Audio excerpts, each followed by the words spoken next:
objektivitasnya apa? Hari ini kita bicara tentang agama. Karena ada nilai-nilai agama yang diberangus. Apa itu azan? Azan itu pokok dalam perspektif untuk sholat. Karena awal sholat diawali dengan azan. Nah, mengapa azan yang harus diberangus ketika misa berlangsung nanti sore ini? Mestinya kan azan cuma 5 menit. Kenapa nggak misalnya itu yang harus toleransi untuk mendengarkan azan? Jangan azan di running text. Ini negara muslim, mayoritas paling tidak muslim. Sama halnya kalau kita ke Itali, ke Vatikan, mana mungkin kita ngatur-ngatur Vatikan? Itu logika sederhana saja. Jadi toleransi itu adalah cara berpikirnya harus objektif, dia sistematis, ngerti persoalan, pasti dia akan toleran. Yaitu menerima, mengakui, dan menyetujui keadaan yang ada itu. Ditjen Bimas Agama Islam dan Katolik yang meminta Kominfo memberikan surat itu kepada media. Jadi kami mau datang, apa masalahnya sehingga harus demikian. Tetapi tadi setelah kami kirim surat, kami coba bisa nggak bertemu dengan pejabatnya di Kemenak. Syukur bisa ketemu dengan Yakut Kolil Koumas, tapi ternyata tidak. Ya kami tahulah, level kami hanya rakyat jelata.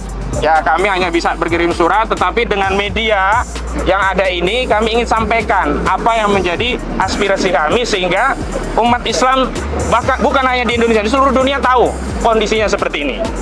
Nah, yang kedua terkait substansi, kami sudah menyampaikan ini ya dalam beberapa tulisan. Misalkan Bang Egy Sujana juga membuat tulisan, TPUA juga sudah membuat rilis resmi dan nanti bisa didapatkan di berbagai platform sosial media.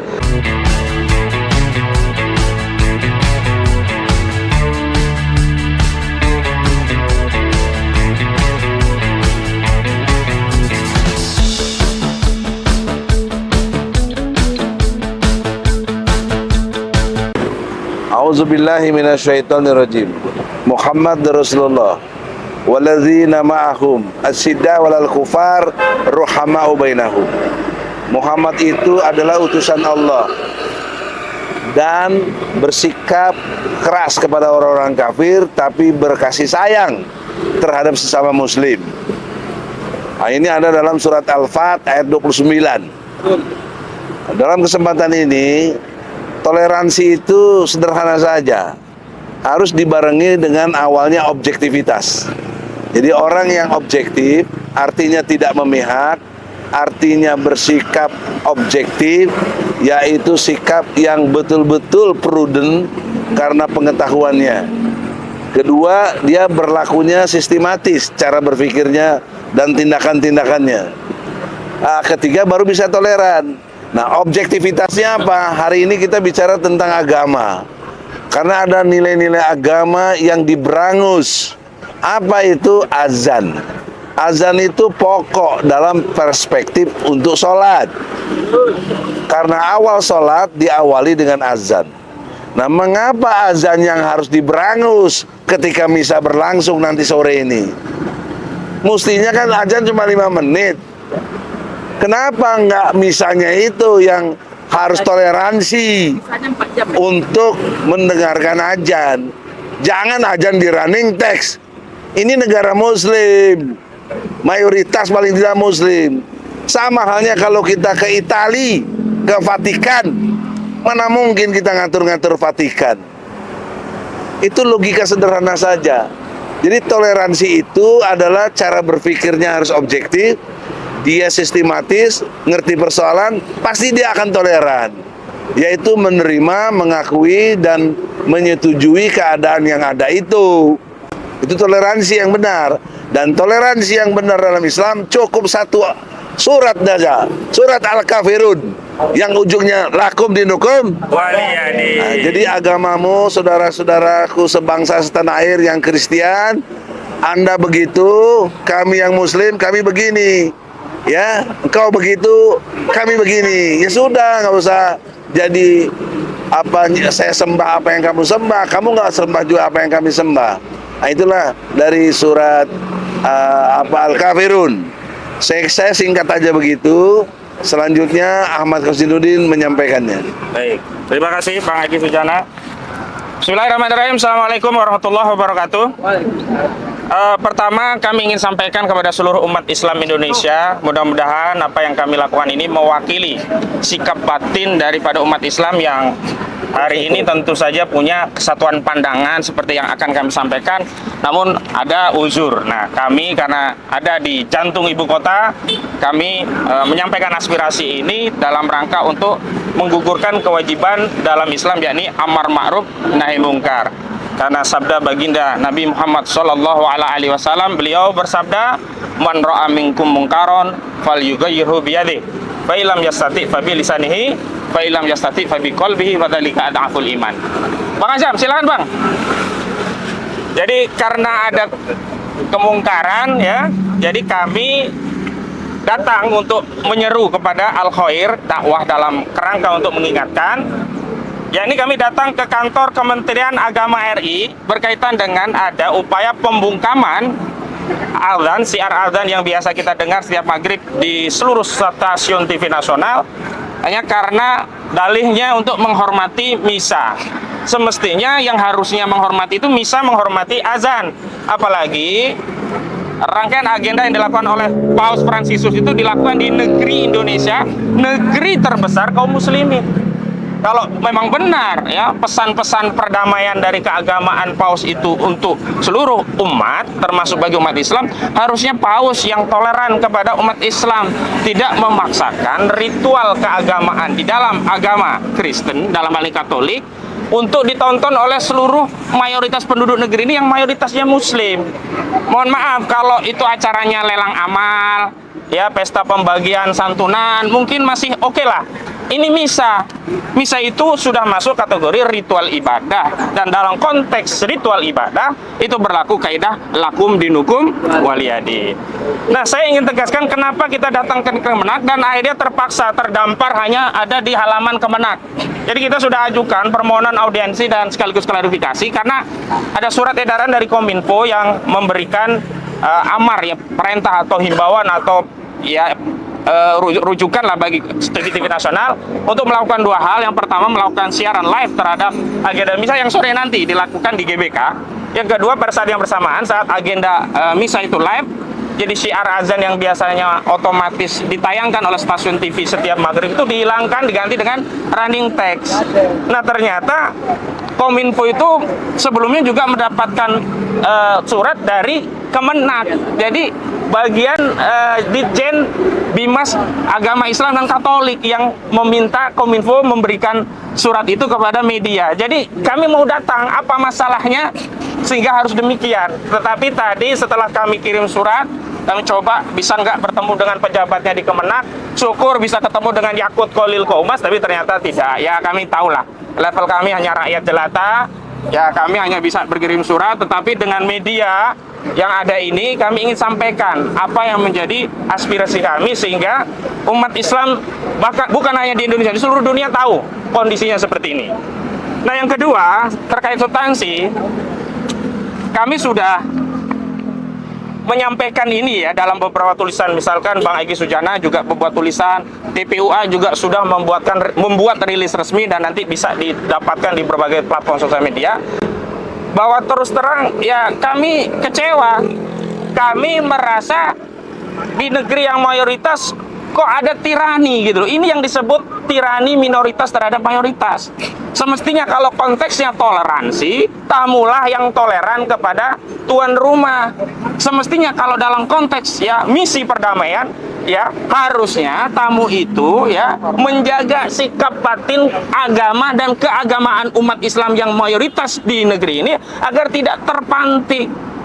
Loh, jangan dianggap misa itu biasa. Kenapa? Karena bagi kami umat Islam, ya harga untuk menjaga akidah anak-anak kami, semua umat ini itu adalah harga mati. Kami nggak mau sedikit pun teledor dan kemudian lama-lama menganggap agama itu semua benar. Tidak. Kami menghargai semua agama, tetapi dalam keyakinan akidah Islam, agama yang paling benar adalah Islam. Al-Islamu ya'lu wa la yu'la. Nggak ada yang lebih tinggi kecuali Islam. Saya malu jadi bagian dari negeri yang mayoritas penduduknya Muslim.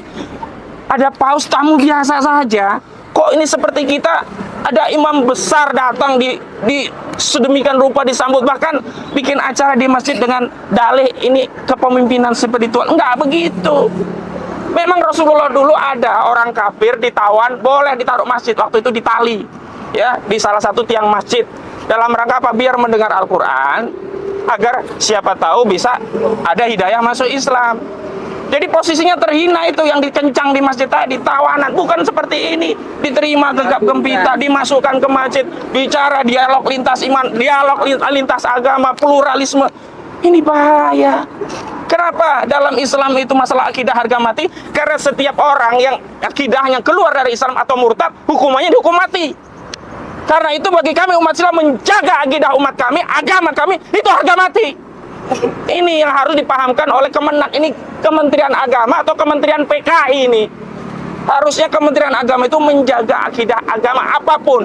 Dan dalam konteks kunjungan paus ini nggak ada masalah sebenarnya, asal tidak diadu-adu. Misa silahkan saja misa, yang azan tetap azan. Jangan misa kemudian mengganggu azan. Jangan misa diglorifikasi, di-live-kan ke seluruh warga Indonesia, padahal mayoritas kan negeri ini negeri muslim terbesar gitu loh. Jadi awal mula ya orang lepas dari akidah Islam itu didangkalkan dulu. Nah, proses pendangkalan akidah itulah bagian dari upaya untuk mengeluarkan umat Islam dari agama ini yang kami tidak mau. Selanjutnya saya ingin tegaskan kepada Presiden Joko Widodo. Astagfirullah, rasanya baru sekarang ya terjadi yang seperti ini, penodaan agama. Kemarin jilbab dipersoalkan, belum lama kerudung di rumah sakit ya dipersoalkan, hari ini azan yang dipersoalkan. Apa sih maksudnya gitu loh. Dulu Menak ini kan buat analogi, katanya suara azan itu mirip dengan anjing, lolongan anjing, takut mengganggu. Ya Allah ya Rabbi, saya meyakini ini bukan hanya persoalan teknis di tingkat Ditjen Kemenak, Ditjen Bimas Agama Katolik atau Ditjen Bimas Agama Islam. Ini pasti ada peran menteri, ada peran presiden, karena ini acara resmi dari negara. Lebay gitu loh. Dan saya, ya Allah, prihatin itu kepada tokoh-tokoh umat kita, pembesar-pembesar kita, ulama kita. Ada yang menyuruh untuk menteladani paus hanya karena dalihnya dia sederhana, naik pesawat komersil, mobilnya mobil Innova biasa. Saya lihat tadi mobilnya memang Innova, tapi dikawal mobil Mercy, dikawal pasukan lewat sini tadi barusan. Lagi pula kalau ukurannya sederhana, kurang apa sih kesederhanaan Rasulullah SAW? Beliau sebaik-baik sudah ditelan. Laqad kana lakum fi Rasulillahi uswatun hasanah. Kok kita mau nyari-nyari teladan yang lain? Nah ini apa umat kita mau diarikan teladannya? Bukan ke Nabi lagi, bukan ke Rasulullah lagi. Lagi pula, sudahlah, nggak usah tertipu dengan yang sederhana-sederhana. Lawang Jokowi yang katanya sederhana aja sekarang buktinya begini, menyengsarakan kita semua. Dan mohon maaf, Sri Paus ini pandangan keagamaannya itu bertentangan diametrikal terhadap umat Islam, diantaranya terkait kasus apa LGBT. Paus Franciscus ini ada jejak digitalnya, dia pro LGBT, dianggap homoseksual itu bagian dari anak Tuhan yang diberkati. Ini kan merusak bagi kita, karena kita sedang menjaga anak-anak kita dari ancaman homoseksual. Kok sekarang ada pemimpin yang pro LGBT diminta, oh inilah figur sebagai yang patut diteladani gitu. Nah, kenapa sih terakhir ya kita tetap datang ke sini, tetap kompres walaupun dalam tanda petik ditolak, atau mungkin kalau mereka nggak takut sih mau diusir, cuman nggak berani juga ngusir karena ini hak konstitusional. Kami ini hanya ingin menggugurkan kewajiban agar ada hujah di hadapan Allah kelak. Ada kemungkaran kami sudah sampaikan. Yang kedua juga kami ingin menjaga negeri ini dari bencana. Karena ada kemungkaran, tidak ada amar ma'ruf nahi mungkar, maka akan diturunkan azab, dan azabnya itu akan mengenai kita semua, nggak dipilih-pilih lagi. Dan yang terakhir, kami ingin menyampaikan kepada umat, di tengah para tokoh yang hari ini mungkin serba permisif, tidak lagi peduli dengan urusan akidah agamanya, serba membolehkan apa-apa yang sebenarnya sudah tegas aturannya dalam agama, masih ada kami ya, sebagian kecil dari umat ini tetap menyuarakan kebenaran. Dan mohon untuk terus didoakan agar kami selalu dilindungi oleh Allah, agar kami selalu dinaungi barakah Allah, dan selalu dimudahkan rezekinya, dipanjangkan umurnya, selalu sehat. Karena doa-doa dari seluruh umat Islam inilah yang akan terus membuat kami dapat melanjutkan aktivitas dakwah ma'ruf nahi mungkar ini dalam segala bidang persoalan. Mungkin itu dari saya. Sekian dan terima kasih. Assalamualaikum warahmatullahi wabarakatuh.